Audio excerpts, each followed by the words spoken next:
A Sandra, ela está assistindo o programa, e ela disse que gostaria que o pastor falasse um pouco sobre Daniel, que ela disse que gosta muito da história de Daniel.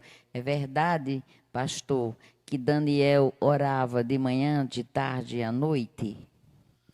Olá, Sandra, tudo bem? Prazer em responder a sua pergunta. Daniel é um referencial bíblico. Primeiro, quando você estuda o livro de Daniel, você vai ver que Daniel é um referencial de como deve ser a nossa vida. Daniel chegou ali com os 3 amigos na Babilônia, numa terra estranha, eles estavam como escravos ali, e ele decidiu não se contaminar com as iguarias do rei. Daniel é um bom exemplo para pessoas que querem realmente vivem nesse mundo, e nós vivemos nesse mundo, mas sem nos contaminarmos com aquilo que é deste mundo. Daniel é um grande referencial.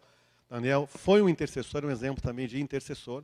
Ele orava de manhã, tarde e à noite, e também isso nos posiciona e nos leva àquilo que eu falo que Paulo foi radical. O apóstolo Paulo falou, orai sem cessar. E Daniel era um homem que orava e não se curvou, inclusive, a um decreto que foi montado como uma armadilha para ele, e que não poderia recorrer a ninguém a não ser ao próprio rei.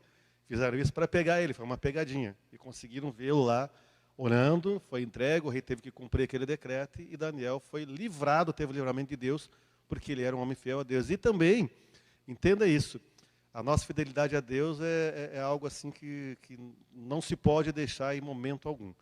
E Daniel, quando ele sai da cova dos leões, ele responde a pergunta do rei, e o rei quer saber se ele estava bem, né? E aí ele responde que ele não tinha nada contra ele diante de Deus e diante do rei.